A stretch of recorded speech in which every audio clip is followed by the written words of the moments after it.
Pop culture loves Lynda Carter, who played Wonder Woman in the 1970s TV series. Carter's heroic role and depiction of the Amazonian princess continued to inspire viewers decades after the program ended. Lynda's life was full of music, charity, and advocacy outside her heroic role. Her LGBTQ+ rights activism and social awareness projects have garnered attention recently. There's more to Wonder Woman's legacy, notably her clothing. The outfit combined patriotic flair and utilitarian elegance, symbolized female strength, and included interesting nuances and behind-the-scenes anecdotes that fans may not know. This video explores the Wonder Woman's costume's interesting history and how it shaped Lynda Carter's cultural icon status, from its exquisite manufacturing to the obstacles she experienced wearing it during action sequences. Discover what happened to Lynda Carter after Wonder Woman and the shocking information about the garment that changed history. Reducing the budget. After its first season, ABC decided not to invest additional funds in the Second World War sets. Ultimately, the network removed it from the schedule. The fact that CBS picked up the program is a wonderful thing. They decided to situate it in the modern era. They changed more than just this one aspect of it. The outfit was also updated. The figure more and featured gold stripes instead of eagles. Bracelet's interesting history. Do you know about Wonder Woman's purported father? William Moulton Marston was his name. He was a psychotherapist involved in a conflict with his former pupil and wife, which was rather uncommon in the 1920s. Olivia Byrne, the third person, likes wearing large bracelets. He honored his lover in the performance by including the same jewelry in the superheroine ensemble. His predilection for tying people up. Still, there was more to it than that. It also appealed to him to tie up other individuals. This is how the legend came to include this feature. Wonder Woman and her sister Amazons are forced to wear bulky bracelets as a reminder of what happens to a female who allows a man to dominate her. She may lose her mind if she were to remove the bracelets, according to a 1942 interview with Family Circle. On the television series, they were constructed of feminum, a metal mined on Paradise Island, the home of the Amazons. This was not the case in real life. Its quite explicit past is a surprise to many. It was hard to design swimwear for her. Have you ever been moved by costumes worn by superheroes? If so, Donald Lee Feld deserves your gratitude. Known by his stage name, Don Feld, he won an Emmy for his efforts in the costume design for the Anschluss 77 episode. However, he could not create a bikini that would fit Lynda Carter. Instead, they gave her a wetsuit. There were many bikini wardrobe mishaps on the show's set. Something like this would not work well on network television. Feld subsequently fashioned her a tight blue wetsuit instead of undergarments. Positively, this ensemble is more appropriate for combating crime than a two-piece. It had to be worn by her double, too. For the show, Lynda Carter used her body duplicate. This part was played by Jeannie Epper, a stuntwoman. But before the presentation, things were going differently for her. Did you know that her breast size caused her to lose her position on The Bionic Woman? She had to show up in bathing suits for her Wonder Woman audition. I think it worked out so well because I could move exactly like Lynda moved, and it was unlike how I moved, she said in an interview with NPR in 2015. I ran more like Lindsay Wagner, that is, in an athletic jock fashion. I just discovered how to become Lynda. She said, "You have to become an actress. It's like an actor can adapt to the character." She must have benefited from Carter's friendship, as she said, "Lynda and I bonded fairly soon." You also need to know how to avoid staring at the camera while yet seeming to be doing so. I'm a spectator first and curious to see what the actresses will think of me. She needed to monitor her weight. Although playing the superheroine may seem enjoyable, Lynda Carter had to adhere to a rigid schedule. She followed a strict diet and workout regimen to fit into the outfit for the tape. You can't be eating donuts while wearing a costume like that, so I had to keep in shape. However, I was in my 20s, and I just took for granted that I had the figure for it, the actress told the Daily Express. She has also said that she thinks forcing celebrities to lose weight is wrong. In 2007, Carter told Extra, "I'm so sick of seeing these anorexic actresses. These folks are insane. They would be in a hospital anywhere else in the nation except New York and Los Angeles." These days, she advocates for a balanced diet and frequent exercise.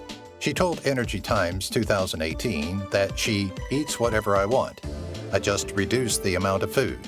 Portion control is crucial, with emphasis on the importance of portion control. Although my relationship with food has improved, I still battle with my weight. The westernized aspect of her outfit. One of Lynda Carter's favorite episodes from the program's first season is The Bushwhackers, which had Roy Rogers in it. The main actress was eager to collaborate with the Hollywood icon. But there's more you should know about this episode.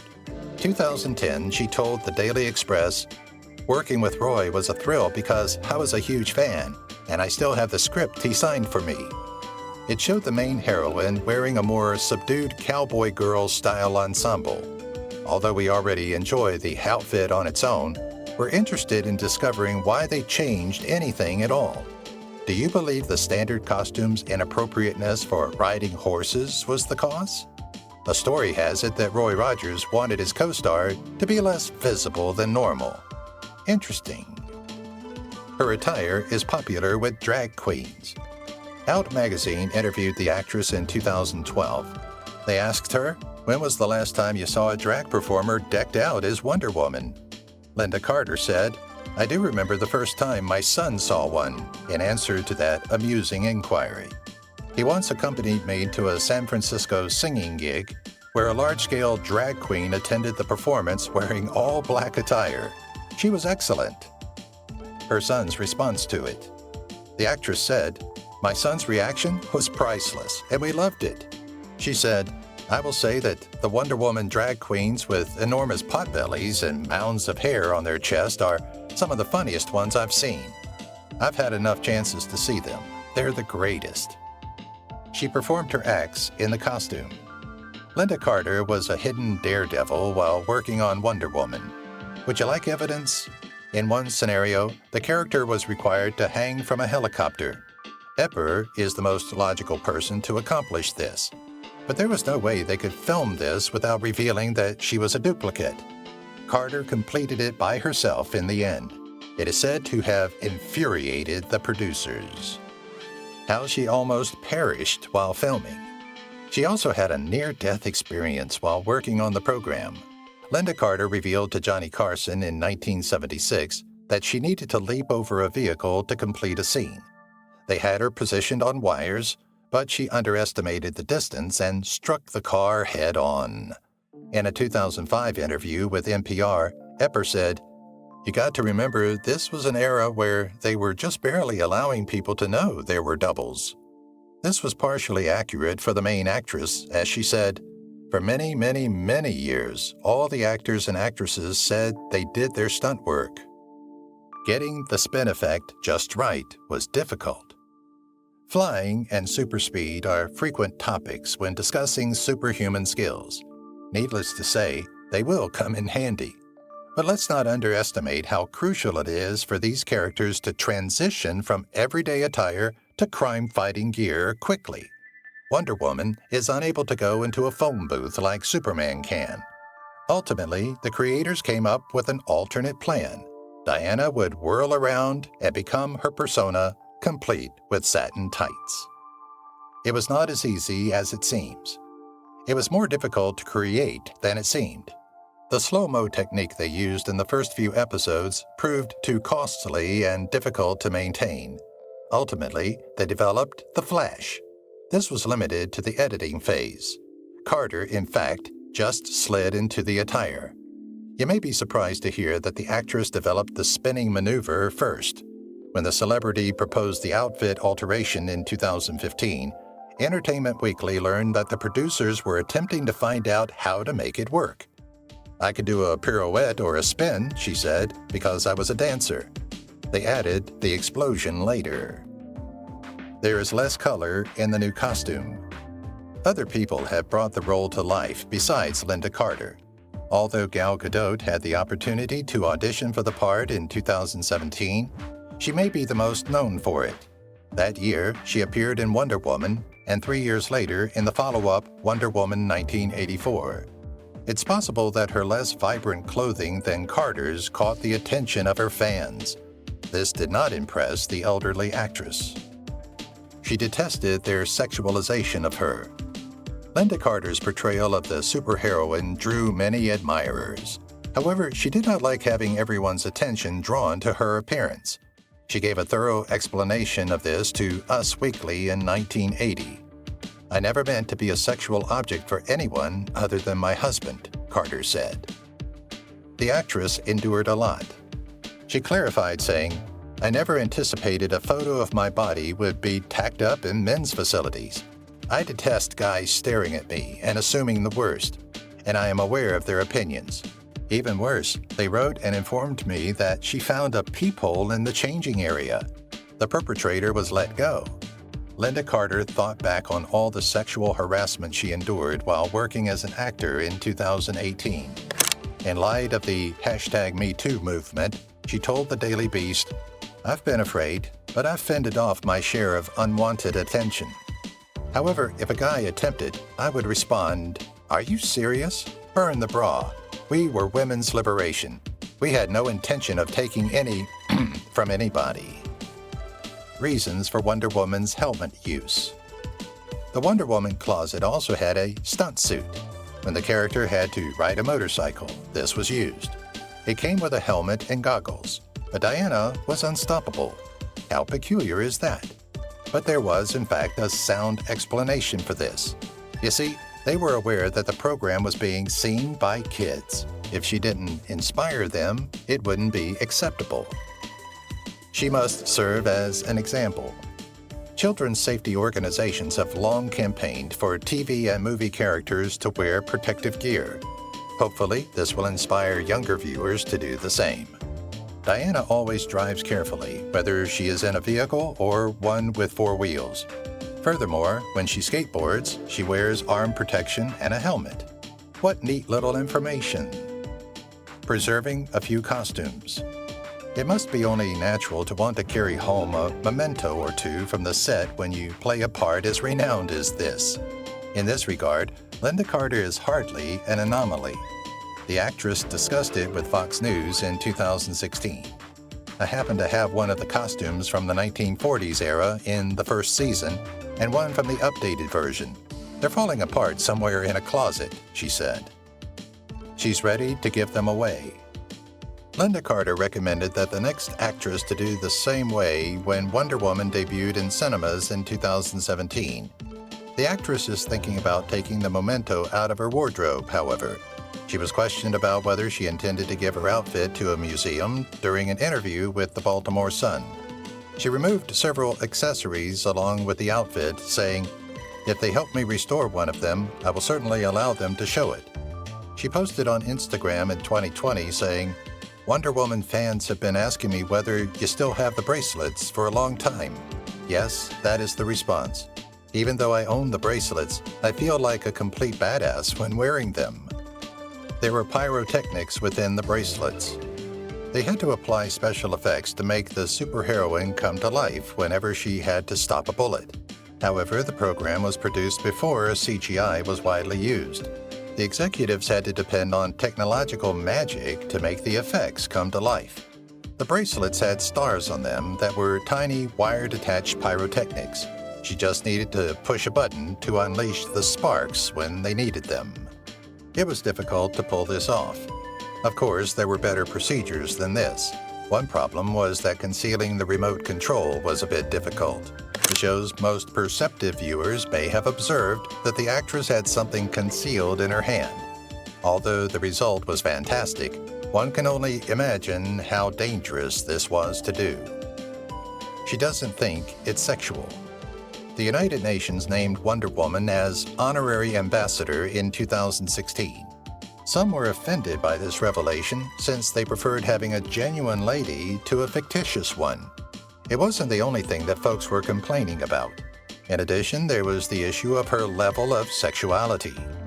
Carter was incensed that she was seen as too sexual to be a role model by others. Give me a break, people. All this talk about costumes is exploitative and blah blah, etc. You can't claim that Superman's sock wasn't in his trousers, she told Entertainment Weekly. The female body isn't. Following her advice to get over it from her detractors, she said, "That's a woman's body. All of us are that. That is who we have always been. But we are also all different shapes, colors, and sizes. It's your issue, not ours, how we seem. I'm a female. I look like this. I'm intelligent, and I'm also this and that." What a great statement. I don't understand the threat that women represent. Defending the rights of others. She has already spoken out for others who also wear costumes. When James Cameron criticized Lynda Carter's Wonder Woman for donning a bustier and form-fitting costume, Lynda Carter sent the filmmaker a bitter letter she later shared on social media. What was it she said? She spoke straight to him. In a Facebook post, Lynda Carter explicitly addressed James Cameron, writing, "Perhaps you do not understand the character. I do. You're making a bad decision by making crude jokes about Patty Jenkins, a talented filmmaker. Wonder Woman was a brilliant film. Godot was fantastic. I have over 40 years of experience embodying this persona, so I know, Mr. Cameron." Her career away from Wonder Woman. Lynda Carter has been in numerous productions, but this part is her most well-known one. She has previously done more TV work and has even provided voice acting for video games. Were you aware that she has also released albums? Regarding her private life, she and her spouse are parents to 2 kids. We do not doubt that Jessica, her daughter, is the envy of many ladies. Many would love her attractive features, just as the younger lady did. She was a beauty queen once. Before having her daughter, Lynda Carter gained notoriety as a beauty queen. She entered a beauty contest when she was 21 years old, and she won. As a result of her triumph, she represented Arizona in the 1972 Miss World America pageant. She competed in the International Miss World pageant that year and advanced to the semifinals, taking the film industry by storm. By doing this, she had taken a step toward her dream of becoming an actress. Lynda Carter's first appearance on television came from her role in Nokia. Thanks to this chance, she was able to play several minor parts here and there. Of course, everyone is aware of the role that made her career. Executives were pleasantly proved incorrect in their first assumption that a female superhero would not appeal to spectators. Her notoriety extended abroad as well. Lynda Carter was well known not only in the U.S., but also outside. Her depiction of Wonder Woman and her attractiveness were well-known attributes. The show was at its height when she was crowned the most beautiful woman in the world in 1978 by the International Academy of Beauty and the British Press Organization. She made an attempt at music. After Lynda Carter gained widespread recognition, what did she do? She decided to experiment with music. The gifted artist told people in 1978, "I'm determined to make it on my skill, not my bosom. People see me in a swimming suit every Friday night on TV. I've been singing my whole life, and I want everyone to know that." Her thoughts on the attention. As we've previously established, she struggled with the attention her attractive appearance brought her. "I wasn't the beautiful blonde cupcake when I was growing up," the actress said. "I've fluctuated between being thin and obese. I have on some spectacles. I am an actual person. I've discovered that all you need to look amazing is mascara and a little blusher." Just for her spouse and nobody else. She went into more detail about this in 1980. "I never meant to be a sexual object for anyone other than my husband," the woman said. "I never imagined that a photo of my body would be up in a men's restroom. I detest what guys think of me when they look at me, and I am aware of their opinions. They inform me in writing." Her ex-husband. Ron Samuels, a movie producer, had been Carter's spouse. Carter was 25 when they were married in 1977, but they would eventually break up in 1982. The actress also said to Closer magazine, many years after the marriage, that Samuels was a lot older than me and I was just stupid. This occurred in December 2019. Her present partner. Following her divorce from Samuels, Lynda Carter became acquainted with Robert Altman, an attorney.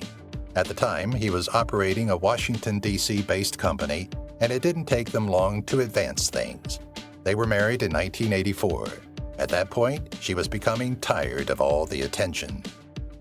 Constantly the talk of the town. Despite this, she continued to be discussed by the media. The Washington Post published a profile on her second marriage in 1985. She is tall, 5 feet 9 inches, with a generous bust, hips, and small waist, the article said. Her features are prom queen perfect, with massive turquoise eyes, black outlines, and dark hair. It's simple to understand how she was chosen to play Wonder Woman. They shared dinner. In an interview with the newspaper, Robert Altman said that he was invited to dine with her, and that's when he fell deeply in love. I couldn't quite place her, even though I knew she was a pretty actress who modeled for Maybelline. I thought, the last thing I need was to go to dinner and get mixed up with some Hollywood actress, he said. It proceeded without an issue. The attorney said, I went, I sat next to Carter, and we clicked right away. An intense and instantaneous attraction arose between us to the extent that our intense curiosity for one another seemed impolite to other diners. I was certainly interested in seeing her after that. She was stunning and intriguing, quite different from what I had imagined. She surprised him. She was nothing like what he had imagined, as it turned out. I expected someone narcissistic, self-important, and full of herself, Robert Altman said in an admission. However, Carter is humble, kind, witty, and intelligent. In any case, the attorney said, I had no idea at the time that it was going to end in marriage. I wanted to see her again. It will be fun, I would probably have said. That concludes it. Her place as a sexual icon. In an interview with the Washington Post, Lynda Carter discussed her feelings towards singing and her reputation as a sex icon. I've never been conceited. I've never felt like I'm encouraging sexuality when I perform. My personality is not that way, even though the dresses are cut that way, she said. All she wants to do is perform. I don't want to annoy the half of the audience that consists of women. You don't have to play with it if it's visibly there. I'm not attempting to turn anybody on. I'm only dancing and singing, she said. Robert Altman was then questioned by the journalist whether he ever thought that ladies were jealous of her stunning appearance. She made them feel envious. In a nutshell, sure. You could tell by the sidelong looks, the up and down stares, and the insignificant comments. It's clear that jealousy exists, he said. Was he envious of other guys? It is all rather amicable. Nothing transcends etiquette. She is adored by the masses. Her desire to be a mother. Lynda Carter had ambitions beyond her career as an actress and singer. She said in the interview, I want to create a family. Now is the moment. I've got my dream, dude. I now live where I want to. Both my sister and brother are parents. They were young when they began. It's appropriate now that I've waited. So that's what she did. And she carried out that action. Robert Altman and Lynda Carter stepped away from the limelight to begin a new chapter in their lives. In 1988, they gave birth to a son named James and had a large home constructed in Maryland. 2 years later, a girl named Jessica came along. People were curious as to whether she regretted doing this. After giving it some thought, the actress said she didn't. She achieved her goals. I spent a lot of time on movie sets, and that is being said in a way that I'm grateful for it right now, Lynda Carter said to People in 2017. However, she didn't have a lot of substance in her life. It turned out to be the individual. The people you choose to spend time with, your friends and family, matter most. Taking good care of the children. Caring for your children involves taking increasingly difficult steps at every turn. Often the easiest route is the toughest one to take. I believe that our family's academic interests were much more central to our lives, she said. Remarkably, their two offspring became attorneys. Just as lovely as usual. Even though Lynda Carter is now an elderly woman, her beauty never fades. She also didn't get much assistance in preventing aging symptoms. In an interview with Closer Weekly 2018, she said she was almost natural. She remarked, "I don't think I'm ever going to go under the knife. I am what I am." The only procedure she had ever had was a little Botox. Her secrets to beauty. You may also be curious about how she managed to keep her attractive appearance throughout time. Don't worry, Lynda Carter revealed her beauty secrets to W Magazine in 2016. She began by sharing the lessons her mother had given her. "My mother said, 'Do not go out in the sun.' There was no sun protection then, so she'd wear hats and apply cream on her face. If you do, you'll end up like a prune or an old leather purse." And she used to use egg whites as a face treatment for herself. Her hands were always delicate, and her face was devoid of wrinkles. Avoiding the sun. She said, "I've avoided the sun and harped the same with my daughter." She said, "Aside from that, I have used Purpose soap for a long time and have not worn much makeup. When I drive, I always wash my hands with Coppertone for faces only and wear sunscreen wherever." Regarding her iconic part. She was questioned about Wonder Woman's always being done up like a sex bomb throughout the interview. "Wonder Woman was not a predatory female," she retorted. "It's completely outside of her expertise. Furthermore, I always portrayed Diana Prince, Wonder Woman's alter ego, rather than Wonder Woman. She always looked like that to me when I played her." Her persona is an encouragement. Ultimately, how she dressed or seemed in her role is inconsequential. What counts is how many people Wonder Woman has inspired. The actress's daughter is among those on the list. Jessica discussed her mother and their relationship with Forbes in May 2020. The degree to which she resembled her mother startled many. What else could she say about the well-known Lynda Carter? They have such similar looks. The media has discussed the similarity for a while. When the two women attended the Super Troopers 2 premiere in 2018, it was the talk of the town. Lynda Carter looked gorgeous on the red carpet alongside her twin of a daughter, according to Hollywood Life. Where can I look for similarities?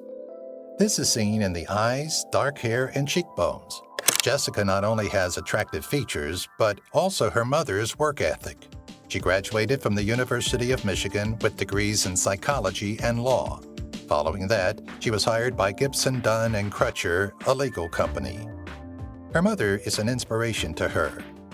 In an interview with Forbes, Jessica said, "My mom inspires me every day." She said she found the outfit inside her mother's wardrobe when she was a child and searched through it. She then started running around the house pretending to be a superhero, putting on the Wonder Woman crown, bracelets, and lasso of truth. How cute is that? Additionally enthusiastic about music. The younger lady shared Lynda Carter's love of music. "For as long as I can remember, I have sung," she told Forbes. "Whenever I heard a song, I would start singing and dancing around the kitchen." She has even tried her hand at the music business. Her sibling is also a musician. She was not alone in this. Jessica clarified, saying, "My brother and I would be rehearsing at home whenever our parents were out. We would take them to the living room and perform as soon as they got home. Looking back, I am in awe of my parents' endurance in sitting and watching us after a hard day." She gave a Kennedy Center performance. Since then, Lynda Carter has undertaken further projects. Jessica's mother invited her to perform at the Kennedy Center when she was still a law student. "My mother put together a band of the greatest musicians in the world, some of the most recorded artists in history, and they are in the Hall of Fame. But they treated me like family and taught me priceless performing lessons," Jessica said. Following her two life passions. After taking the legal test, she decided to pursue her two loves concurrently. Why should I give up? Who decided that a career in music and law couldn't coexist? It doesn't mean I can't take this road just because I don't know anybody who has, Jessica told Forbes. An issue of equilibrium. Let's see why she named her first album No Rules. When I first began practicing law, this EP was created. I had to strike a careful balance between my music and my obligations at my company. And during this process, I have found that there are, in fact, no rules, the woman said. It was an act of balance. However, managing 2 tasks at a time is complex. I have chosen to give up my legal practice to devote all my time to music. Although I am incredibly appreciative of the chance to collaborate with such an amazing team of experts, I decided to concentrate on a music career, she said. What her father is currently up to. As we know, her father was a lawyer. Regarding Robert Altman, she said, he was a lawyer in Washington, D.C. for almost 25 years. However, he decided to pursue an artistic career 20 years ago, founding what is today a well-known video game firm. The creative gene must run deep. She has a strong interest in the law. Jessica's enthusiasm for the legal field has remained strong. I was never sure where law school would lead, but I always knew I wanted to go. In addition to providing me with a certain level of discipline that I depend on while pursuing music, my law degree has undoubtedly helped me negotiate the financial side of the music industry, the woman said. Her passion for it is visible. It's evident how much she loves it. Jessica told the magazine, "Helping people is what I love about being a lawyer. I've always been drawn to law because of its cerebral aspect. However, nothing compares to being able to assist someone by using your expertise and unique skill set." The ideal candidate for the position. There have been suggestions on social media that Jessica attempt a Wonder Woman role. Given how recently Gal Gadot brought the superheroine to life, this may only happen for a while. Who knows, though? In the future, this could come to pass. If you've watched the video till here, that means you've enjoyed the video. Subscribe. Don't forget to turn on the notifications bell icon